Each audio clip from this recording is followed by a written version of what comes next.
दोस्तों अक्सर हम लोग एक राइट टाइम और एक राइट अपॉर्चुनिटी का वेट कर रहे होते हैं कि ताकि लाइफ में कुछ सेटल हो जाए, राइट। और खास करके आज की तारीख में जिस तरीके से हम लोग काफ़ी स्ट्रगल कर रहे हैं, बहुत सारे लोगों को देख रहा हूँ, बच्चों को देख रहा हूँ कि they are struggling in their career, they are not getting the job they want, they are not getting the good salaries, and the work pressure has been tremendous in many jobs.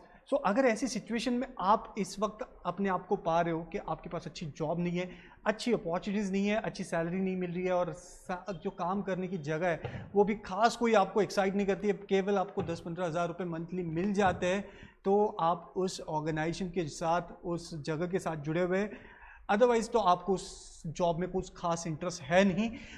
अगर ऐसी कोई situation आपकी है और मैं कहूँ इस वक्त आपके लिए एक ऐसी ज़बरदस्त अपॉर्चुनिटीज आई है जहाँ पे 8,000 के आसपास लोग रिक्रूट किए जाने वाले हैं, और वो भी रिक्रूटमेंट जो हो रही है वो बिना किसी इंटरव्यू के, जी हाँ, बिना किसी इंटरव्यू के। जो इंटरव्यू होता है जहाँ पे आपको इतने सारे पैरामीटर्स पे चेक किया जाता है, आपके बात कैसे करने का ढंग, आपके रहने का ढंग, आपके दिखने का ढंग, आपका एजुकेशन, अगर मास्टर्स नहीं है, ग्रेजुएट हो तो कोई आपको अपॉर्चुनिटीज़ देने को तैयार नहीं है।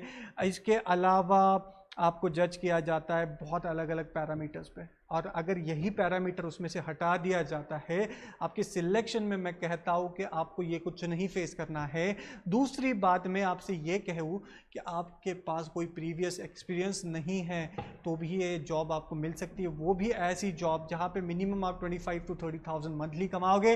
10 to 5, 5:30 वाली जॉब्स होगी, और जो हर सेकेंड सैटरडे और हर संडे के अलावा जितने भी हॉलीडेज़ है, मतलब जितने भी गवर्नमेंट हॉलीडेज़ है, जहाँ पे आपकी ईद आ जाती है, दिवाली आ जाती है, पतेती आ जाती है, गुरु नानक जयंती आ जाती है, इन सभी ओकेजन्स पे रिस्पेक्टिव ऑफ आप कौन से रिलीजन को फॉलो करते हैं, हर रिलीजन के त्यौहार को अगर आपको छुट्टी मिलती है और उसमें अगर इतनी बेहतर फैसिलिटीज़ होती है, मेडिकल फैसिलिटीज़ होती है, और ये जॉब आपको आज की तारीख में ऑफ़र की जा रही है विदाउट एक्सपीरियंस एंड विदाउट कोई इंटरव्यू के, तो क्या आप इस बात को सच मानोगे? मेरे ख्याल से जो पहली बार ऐसी जॉब के बारे में सुन रहा है वो तो बोलेगा नहीं, ये एक फेक वीडियो है। लेकिन दोस्तों ये बात सच है कि ऐसी जॉब मार्केट में अवेलेबल है, और वो भी कहाँ पे अवेलेबल है, वो भी गवर्नमेंट बैंक्स के अंदर, जिन गवर्नमेंट बैंक्स की एक लीगेसी रही है, इनका 100 ईयर्स से पुराना ट्रेडिशन रहा है, और इनकी asset values thousands and thousands crore की एसेट वैल्यू है। ऐसी बैंक्स आपको बिना कोई इंटरव्यू और बिना कोई वर्क एक्सपीरियंस की जॉब ऑफर कर रही है। उसमें ये नहीं देख रही आपने इंजीनियरिंग किया, आपने बीकॉम किया, आपने एमबीए किया है, आपने डॉक्टरी की है, या आपने बीए किया है और बीसीए किया, एमसीए किया है। तो आपकी कोई भी डिग्री हो, बस आप ग्रेजुएट होने चाहिए, आप 20 साल के होने चाहिए, यही पैरामीटर है। तो क्या आपकी जो दिक्कत है जॉब मार्केट की, जो जॉब अच्छी जॉब की, क्या ये जॉब आपकी वो दिक्कत पूरी कर पाएगी, वो दिक्कत हटा पाएगी आपकी लाइफ से? तो अगर इसका जवाब हाँ है तो इस वीडियो को पूरा देखिए, क्योंकि इस वैकेंसीज़ के बारे में, इन बैंक्स की वैकेंसीज़ के बारे में पूरी डिटेल में मैं इस वीडियो में चर्चा करने वाला हूँ। तो आपका इस रिक्रूटमेंट से जुड़ा हुआ हर एक सवाल का जवाब मिल जाएगा, ये मैं आपको अश्योरिटी देता हूँ। और मैं अनुरोध भी करूँगा कि इस वीडियो को आप अपने दोस्तों के साथ, आपकी फैमिलीज़ के व्हाट्सएप ग्रुप में शेयर करें, ताकि उन्हें भी पता चले, और उनके घर में अगर कोई ऐसा एस्पिरेंट है जिसकी उम्र 20 से 28 साल के बीच में है, and he is looking for some good opportunities in his और her life, then please share this video with them. So let's come to the point now. ये रिक्रूटमेंट कौन लेके आया है? तो ये लेके आया, ये ऑफिशियल नोटिफिकेशन इस वक्त आपके सामने, जिस नोटिफिकेशन जो निकाला है institute of banking personal selection ने। तो जी हाँ, एक ऐसी बॉडी जो कि सभी बैंक एग्ज़ाम का जिम्मा इनके पास होता है रिक्रूटमेंट करने का, और यहाँ पे 11 बैंक्स आपकी एक साथ रिक्रूटमेंट करने वाली है। उन बैंक्स के नाम भी हम लोग इस वीडियो में जानेंगे। तो ये इनका 11वां अध्याय है, 11th टाइम ये कॉमन रिक्रूटमेंट प्रोसेस द्वारा क्लर्क नाम की पोस्ट के लिए रिक्रूटमेंट करने जा रहे हैं। तो जानेंगे सबसे पहले इनके कुछ इसके अंदर जो पार्टिसिपेटिंग बैंक्स है उसके बारे में। तो यहाँ पे आप देख पाएंगे bank of Baroda, bank of India, bank of Maharashtra, Canara bank, central bank of India, Indian bank, Indian overseas bank, Punjab national bank, Punjab and Sind bank, UCO bank and union bank of India. इतनी बड़ी बड़ी बैंक्स के अंदर, इतनी सब बैंक्स के अंदर ये कॉमन रिक्रूटमेंट हो रहा है, ये पार्टिसिपेटिंग बैंक्स है। देखेंगे इनके कुछ महत्वपूर्ण डेट्स के बारे में, जानेंगे उस डेट्स को बहुत ही करीब से। तो रिक्रूटमेंट इसका जो एप्लीकेशन प्रोसेस है ये यहाँ पे स्टार्ट हो चुका है, और ये एप्लीकेशन प्रोसेस अभी 27 अक्टूबर तक चलने वाला है। यहाँ पे ये ध्यान रखें 27 अक्टूबर तक आप इन वैकेंसीज के लिए अप्लाई कर सकते हो। 7 अक्टूबर का इसका एप्लीकेशन प्रोसेस स्टार्ट हुआ था एंड 27 अक्टूबर ये लास्ट डेट रहेगा। मतलब 21 डेज के इस विंडो के दौरान आप इनके लिए अप्लाई कर सकते हो। अगर अप्लाई नहीं कर पाएंगे आप तो इस रिक्रूटमेंट का हिस्सा नहीं बन पाएंगे। ये चीज़ आपने यहाँ पे समझ लेना है, ध्यान में रखना है। तो एप्लीकेशन करना ये इस रिक्रूटमेंट में सिलेक्ट होने की तरफ पहला कदम होगा, ये याद रखना है आपने। अब इन डेट्स के अलावा आपकी जो एग्ज़ाम डेट्स है, अब इसका पूरा सिलेक्शन प्रोसेस क्या होगा मैं आगे डिस्कस करूँगा, तब इनकी एग्ज़ाम डेट्स भी बताने वाला हूँ। सबसे पहले समझते हैं इसका एलिजिबिलिटी क्राइटेरिया।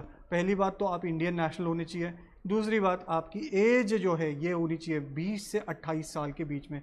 मतलब इन दो डेट्स के बिल्कुल बीचों बीच आपकी डेट ऑफ बर्थ आनी चाहिए, तभी आप इन रिक्रूटमेंट में अप्लाई कर पाओगे।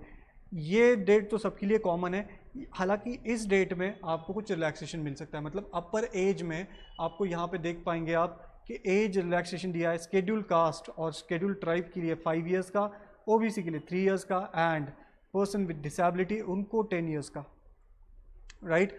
अगर कोई वुमन है जिनका डाइवोर्स हो सकता है या लीगली सेपरेट हो चुकी है हस्बैंड के साथ और रीमैरिज नहीं किया है, तो वो अपनी उम्र के 35 साल तक अगर जनरल कास्ट में है तो वो अप्लाई कर सकती है, और 38 इयर्स तक ओबीसी और 40 इयर्स तक वो SC ST कैंडिडेट हो तो अप्लाई कर सकती हैं। तो ये एज रिलैक्सेशन होगा। इनके अलावा कोई भी एज रिलैक्सेशन दूसरों को नहीं मिलेंगे। अब बात करेंगे आपके एजुकेशनल क्राइटेरिया की। अगर एजुकेशनल क्राइटेरिया की बात करें हम लोग तो आपका एजुकेशनल क्वालिफिकेशन चाहिए a degree, graduation from any university recognize by government of India. ठीक है, कोई भी ग्रेजुएशन चलेगा, मतलब डॉक्टर किया हो, इंजीनियरिंग किया हो, कुछ भी चलेगा, बस आपकी ये डिग्री है वो आ जानी चाहिए इस डेट से पहले। ठीक है, तो आप यहाँ पे अप्लाई कर पाएंगे इन सभी एग्ज़ाम्स के लिए। परसेंटेज का कोई भी क्राइटेरिया नहीं है यहाँ पे। एक सर्विसमैन के लिए बहुत ही ज़्यादा अच्छी रिक्रूटमेंट यहाँ पे, रिजर्वेशन होता है, काफ़ी सारी वैकेंसीज उनके लिए रिजर्व होती है। अब यहाँ पे बात करेंगे हम लोग सीधा एग्ज़ाम पैटर्न की। तो देखिए इससे पहले मैंने एक SBI PO की वीडियो बनाई थी, उसमें भी अगर आपने देखा होगा तो कुछ इसी तरीके का एग्ज़ाम पैटर्न दिखा होगा। तो यहाँ पे भी वही पैटर्न है जो पिछले 10 साल से चलते आ रहा है लगभग। तो पहले प्री एग्जामिनेशन होगा जिसके अंदर इंग्लिश, न्यूमेरिकल एबिलिटी और लॉजिकल रीजनिंग ये सब्जेक्ट्स होंगे, जिनके ऊपर 30, 35 एंड 35 ऐसे टोटल 100 क्वेश्चंस आने वाले हैं, जिनके लिए टोटल 100 मार्क्स रहेंगे और टोटल 60 मिनट्स का टाइम, जहाँ मतलब सेक्शनल 20 मिनट्स ईच और टोटल 60 मिनट्स, ऐसा आपको टोटल टाइम यहाँ पे अलॉट किया जाएगा। ये प्री एग्जामिनेशन होगा। मतलब आपकी सिलेक्शन प्रोसेस में फेज़ 1 मतलब प्री एग्जामिनेशन एंड दूसरा एग्जामिनेशन होगा वो होगा फेज़ 2 मतलब मेंस एग्जामिनेशन। जी हाँ, मेंस एग्जामिनेशन में फिर एक बार आप वही 3 सेक्शन फेस करने वाले जो आपने फर्स्ट फेज ऑफ सिलेक्शन मतलब प्री एग्जाम में फेस किए थे, जिसमें English, reasoning and quantitative aptitude ये कॉमन है। लेकिन इसके अलावा जनरल एंड फाइनेंशियल अवेयरनेस जो कि 50 मार्क्स का कंट्रीब्यूशन देगा आपको मेंस एग्जाम के अंदर। तो आपको 2 चीज़ों का ख्याल रखना है, एक तो हर एक सेक्शन में मिनिमम क्वालिफाइंग मार्क्स लेके आने हैं और दूसरा ओवरऑल क्वालिफाइंग मार्क्स लेके आने हैं। और मैं आपको एक चीज़ यहाँ पे बता दूँ, जैसे ही आपने मेंस एग्जामिनेशन निकाल लिया वैसे ही आपकी सिलेक्शन कंफर्म हो गई। मतलब लिस्ट में नाम आने से आपका डायरेक्टली सिलेक्शन होगा, उसके बाद बस medical test and document verification, यही प्रोसेस बच जाएगी। और देखिए एक चीज़ यहाँ पे मैं बता दूँ कि आपके लिए ये वैकेंसीज जैसे हर एक स्टेट वाइज वैकेंसीज होती है। मतलब अगर आपको महाराष्ट्र में अप्लाई करना है तो मराठी कंपलसरी आनी चाहिए। आपकी 10th-12th में अगर मराठी पढ़ा है तो कोई दिक्कत नहीं है, लेकिन आप कोई दूसरे स्टेट से महाराष्ट्र में अप्लाई करना चाहते हो, क्योंकि महाराष्ट्र में तो हमेशा ज़्यादा वैकेंसी होती है, नंबर ऑफ टेस्ट टेकर्स कम होते हैं, तो आप महाराष्ट्र में अप्लाई करना चाहोगे तो आप इन एग्ज़ाम्स को निकाल तो लोगे लेकिन शायद जॉब एम्प्लॉयमेंट आपको ना मिले क्योंकि आपको मराठी नहीं आती है, ठीक है। या तो फिर आपको एक लैंग्वेज टेस्ट क्लियर करना होगा जहाँ पे आपको रीड, राइटिंग एंड स्पीकिंग वाला जो मराठी है वो 3 पैरामीटर से गुजरना होगा। और अगर ये तीनों पैरामीटर आप फुलफिल करते हो, मतलब चलिए आप बॉर्न यहाँ पे नहीं हो, लेकिन महाराष्ट्र में आपने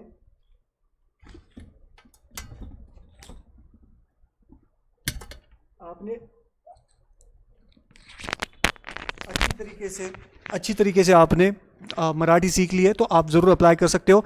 तो देखिए इतना ही सिंपल ये प्रोसेस है पूरा सिलेक्शन का, कि जहाँ पे आपको 2 फेज की एग्जामिनेशन देनी है। पहले प्री एग्जामिनेशन जिसके अंदर 3 सब्जेक्ट होने वाले हैं, और फिर आती है मेंस एग्जामिनेशन जिसके अंदर 4 सब्जेक्ट होने वाले हैं, जिसमें से 3 वही कॉमन सब्जेक्ट्स है जो आपने प्री में फेस किए थे।